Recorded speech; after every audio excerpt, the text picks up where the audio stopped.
Okay, I'm reading from the conference-approved literature pamphlet, Underearning. And I'm starting towards the end on page 7, if you've got it and want to read along.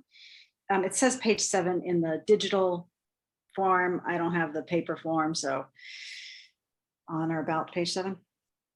Is it hard to stop underearning? Like other addictions, the disease of compulsive debting sank its roots into every aspect of our lives. Our path to adequate earning was seldom smooth. Sometimes exterior circumstances worsened before they improved. Sometimes we took action after action, yet could not meet our spending plan.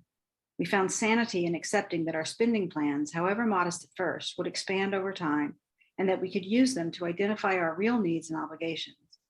When we sat down with our pressure relief group, we discovered that the things we thought we wanted instead sometimes masked our deepest needs and truest intentions. Often, our pressure relief group members and sponsor, as instruments of our higher power, offered new ways to look at seemingly insurmountable problems. Sometimes, to avoid incurring new unsecured debt, we had to persevere a little longer or try some action we had not yet dared. Those actions likely improved our earning. Other times, we had to relinquish a cherished dream, trusting that our higher power would lead us to a new vision. Occasionally, what appeared at first to be a stumbling block was actually the first stepping stone on our path leading to a career we had never considered. We have found that we have to be vigilant so that our old attitudes and beliefs do not seep back in and poison the well. We refrain from comparing ourselves to others who appear more successful or prosperous. Our path may be different from theirs.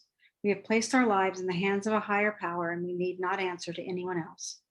Our pressure relief group and sponsor help us practice the tool of awareness when we lapse into scarcity thinking, the belief that there will never be enough.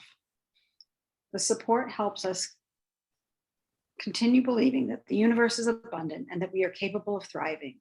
Finally, whenever we face difficulties, we turn back to the steps. We have found that when we practice these principles in all our affairs, we developed a new outlook and a new attitude of acceptance and gratitude. What changes can we look forward to? Recovery from compulsive debting did not necessarily mean that we became noticeably wealthy. In many cases, but our income did increase, and we were able to fill previously empty categories in our spending plan, including vacations, massages, fine dining, hobbies, and other creative projects. Often, we were able to take care of critical needs such as medical or dental care.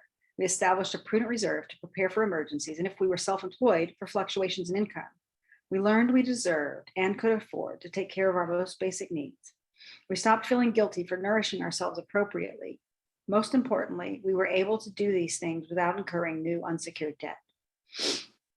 Our attitude toward money changed. We might once have felt that earning enough to enjoy ourselves in our lives, or even earning at all, was somehow wrong.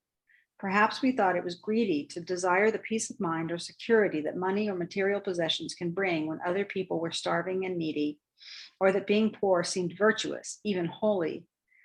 But when we looked at the situation honestly, we had to admit that our underearning was not helping anyone.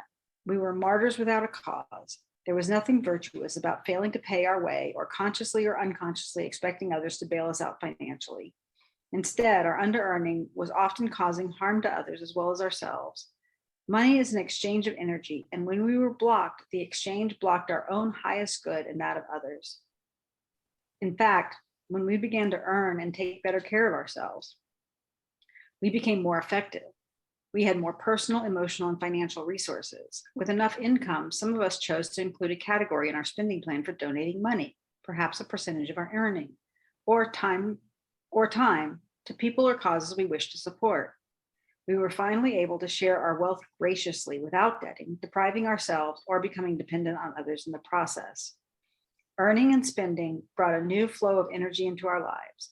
As we grew in our recovery from debting, we stopped hanging on to cheap, flimsy, worn-out belongings for fear of never having anything else. We stopped buying items just because they were on sale or a good deal. We chose to purchase a few well-made, long-lasting items that we could afford and that met our needs. We cleared the clutter that sapped our energy. We made our surroundings beautiful. To nourish our spirit and express our creativity, we did all this slowly, a little at a time, without debting or overspending. We made substantial progress. Thank you. By taking baby steps.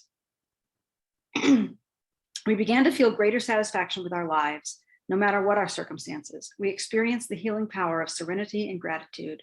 We were released from worry and blame. With a prudent reserve, we stopped living life from crisis to crisis. We concentrated less on our own problems and more on how we could be of service. Our definition of wealth also changed. We may come to own fewer material possessions, but we now have items we really need and want. Our dreams have been fulfilled in ways we had never expected. We've received gifts we never knew we wanted. We are wealthy in friends and experiences, and we are generous. We have found that our true wealth lies in our higher powers' endless resources. I want these promises so badly in my life. I love the humility in this writing. And earlier in the pamphlet, it talks about being willing to give up our own ideas of what it is I think I need, what it is that I think is going to keep me safe, and live in the trust of higher power. So I got laid off on January 31st. It was one of those things where it was like shocking, but it's not surprising. Just watching the way the company was going and who I am and where I can serve and what was needed. And it was really obvious that God was doing for me what I could not do for myself by giving me, a little bit of a life raft with the severance pay package on the way out of this company and encouraging me to start my own business. The financial upside to owning my own business in the long term is, there's no comparison, right, to having my own company, products, assets,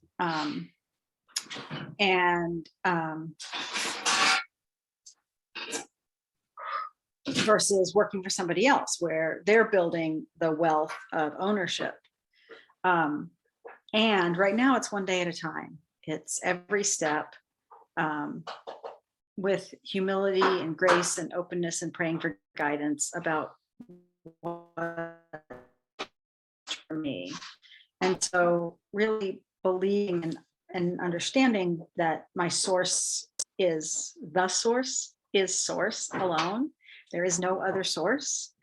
And that I'm every bit as safe now as I was a month ago, and in fact, more so. And the evidence is there. I've made more money in February than I made all of fourth quarter, and I'm 21 days into my business, 19 days into my business. And I still have this noise, this static in the back of my head telling me that I'm not safe. And so I'm just so grateful for the tools of the program and for meetings and I can always come back to this well to drink from the source. I can come back to the DA well to drink from source, to